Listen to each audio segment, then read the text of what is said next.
Fala pessoal, sou o Dorival e nós estamos aqui com mais uma playlist sobre alimentos e alimentação dos animais domésticos. A nossa abordagem aqui é o PBL, né? A aprendizagem baseada em problemas. E o problema de hoje vai falar sobre classificação de alimentos. Então vamos ao problema. Você recebeu a seguinte análise laboratorial de uma silagem de milho. Olha então o alimento aí, silagem de milho.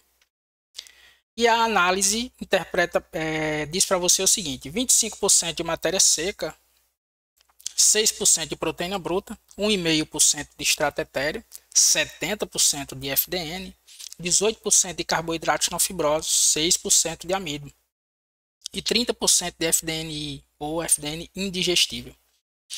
Com base nessas informações, quais as inferências que você pode fazer sobre esse alimento?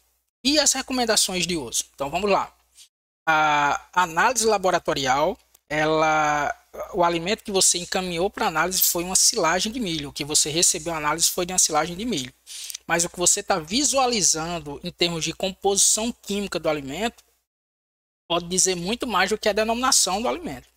Então, se nós olharmos aqui, os teores de matéria seca desse material, né, dessa silagem de milho, eles estão baixos, né? Geralmente a silagem de milho aí tem teores de matéria seca por volta de 35, 38, 42% da matéria seca, e nós temos 25% de matéria seca.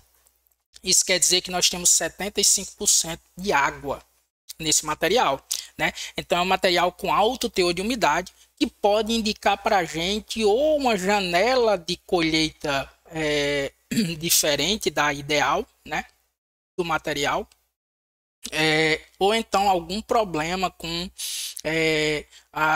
o material muito úmido e o uso de umidade, por aí vai. Os teores de proteína bruta são por volta de 6% da matéria seca.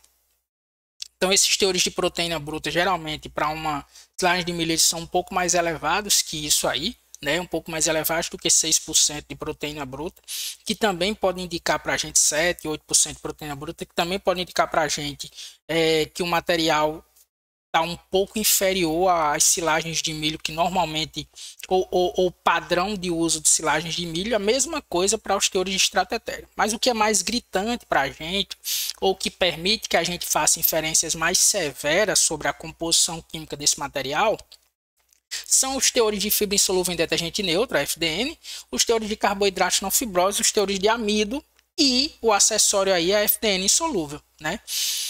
Os teores de FDN estão por volta de 70%. Então, pessoal, se vocês param para imaginar, uma silagem de milho ela vai ter aí um teor de FDN entre 49% até 53%, 54% da matéria seca, né? Então, um FDN para um volumoso, uma silagem de milho, de planta inteira de milho, né? Para um volumoso, isso é um teor de FDN bem diferente do que normalmente a gente vê, né? 70% de FDN na matéria seca quer dizer que 70% da matéria seca deste ingrediente aí é composto por um carboidrato de lenta digestibilidade ou indigestível, que é FDN. Isso é assessorado, né, ou é reforçado pelos teores baixos de carboidratos não fibrosos, que podem superar 50% da matéria seca em uma silagem de planta inteira de milho colhida em momento adequado, né, respeitando lá a linha do leite e por aí vai. E 6% de amido, quando normalmente silagens de milho ficam por volta de 25%, 30% de amido na matéria seca. Então 6% de amido nos diz o seguinte: corroborando aqui com os teores de matéria seca, de 25% de matéria seca, pode nos dizer duas coisas. Uma, que essa silagem de planta inteira de milho ela foi colhida antes do momento adequado, quando as espigas ainda não estão, não houve a maturação e o acúmulo de amido nas espigas, ou então é uma palha de milho, ou seja, um material resultante da quebra do milho, da retirada da espiga de milho, e foi colhida apenas a palhado, as espigas que não foram utilizadas para se fazer essa silagem, né?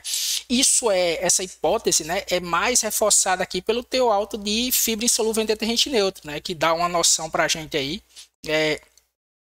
de de indigestibilidade da maior parte da matéria seca desse material, dando a entender que é um material, como a silagem foi feita da planta inteira do milho, é um material já que senesceu, já passou, já está na sua fase reprodutiva, e com isso a digestibilidade da FDN cai, e a FDN é o principal componente da matéria seca desta silagem de milho, dizendo para a gente, inferindo para a gente que o uso, né, dessa matéria seca vinda desse volumoso vai ser ineficiente, sobretudo porque os teores de carboidratos não fibrosos são muito baixos e os teores de proteína bruta da matéria seca também são muito baixos, né? Então não tem carboidrato não fibroso, tem baixo teor de amido e tem um FDN amplamente indigestível.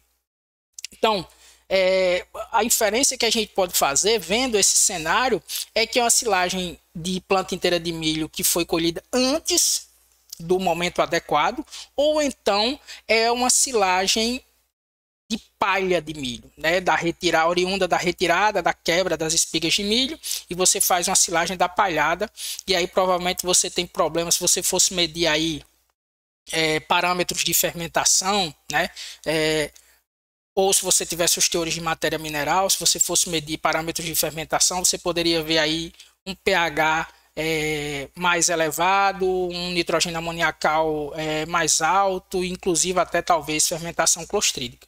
Recomendações de uso: uma vez que você tem esse alimento e você tem uma certa segurança microbiológica de utilizar essa silagem, né?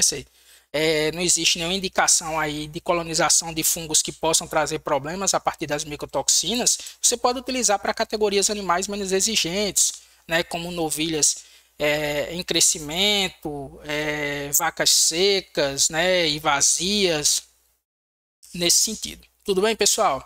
Eu espero que vocês tenham gostado da explicação. Se vocês têm alguma questão a falar, algum apontamento, por favor, deixe um comentário aqui embaixo. Vai ser uma satisfação responder vocês. Muito obrigado.